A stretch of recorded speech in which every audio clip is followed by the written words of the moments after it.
Тіл білімінің күрделі бір саласы синтаксис. Синтаксистің зерттелу нысаны сөз тіркесі мен сөйлем. Ал сөйлемнің құрамына қарай жай және құрмалас сөйлем деп білеміз. Құрмалас сөйлем дегеніміз екі немесе одан да көп жай сөйлемдерден құралып, күрделі ойды білдіретін сөйлемнің түрі.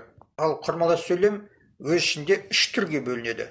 Салалас, сабақтас және аралас сөйлем болып. Енді сол түрлеріне тоқталар болсақ, салалас құрмалас сөйлем дегеніміз құрамындағы жай сөйлемдерінің баяндауыштары тиянақты болып, өзара тең дәрежеде байланысқан құрмалас сөйлемнің түрін салалас құрмалас дейміз.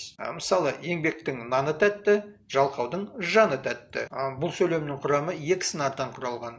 Баяндауыштары тиянақты, оларды бір-бірінен айырып, қанша жеке мәнін жоғалтсақ та сөйлемді жоғалтпайды. Олардың бір-біріне тәуелсіз, тең дәрежеде байланысқан, біз осыдан-ақ көруге болады. Ал салалас құрмалас сөйлемдегі жай сөйлемдер өзара екі түрлі жолмен байланысады. Кейде іргелес тұрып, ешбір жалғаусыз байланысады. Мысалы, бұлбұл гүлзарын сүйеді, адал адам отанын сүйеді. Мысалы, еліміздің болашағы келер ұрпақтың қолында, сондықтан қазіргі қазақ жастары терең білім алуға, мәдениетті адам болуға ұмтылуы тиіс.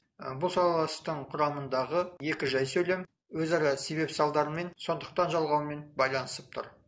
Құрамындағы жай сөйлемдердің алғашқысының баяндаушы тиянақсыз болып, екінші сөйлемге бағына байланысып тұрғандықтан, біз оны сабақтас құрмалас сөйлем дейміз. Сол себепті оның алғашқы сыңары бағыңқы, соңғысы басыңқы деп атаймыз. Мысалы, биыл қыс суық болғанымен қар аз жауды. Бұл сабақтас құрамындағы алғашқы жай сөйлемнің баяндаушы тиянақсыз болып, соңғысына сабақтас болып байланысып тұрғанын көріп отырмыз. Олардың құрамындағы жай сөйлемдер дербес қолданылмайды. Олар бір-бірін толықтырып, біркелкі тұтас болып тұр. Мәселен, биыл қыс суық болғанымен біз сөйлемді аяқтай алмаймыз. Олай болса, біздің айтар ойымыз түсініксіз болатыны хақ. Құрамындағы жай сөйлемдері бір-бірімен салаласып та, сабақтасып та тұрса, және де байланысқан құрмаластың түрі аралас құрмалас деп атаймыз.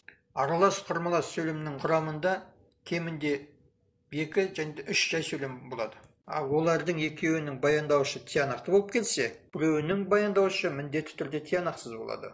Баяндаушы тиянақсыз сөйлем аралас құрмалас сөйлемнің кейде бас жағында орналасса, кейде тиянақты сөйлемдердің ортасында орналасады. Мысалы, күн шығып, ел тұра бастады, нұрлан әлі жоқ. Бұл сөйлем 3 жай сөйлемнен құралған. Бірінші және екінші жай сөйлемдер, яғни күн шығып, ел тұра бастады.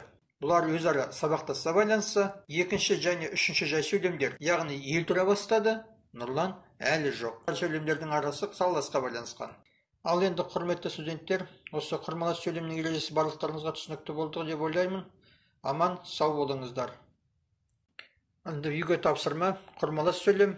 Құрмалас сөйлемнің ішінде 3 түрге бөлінетін салалас, сабақтас, құрмалас және де аралас құрмалас сөйлемдерді жазып жібересіздер.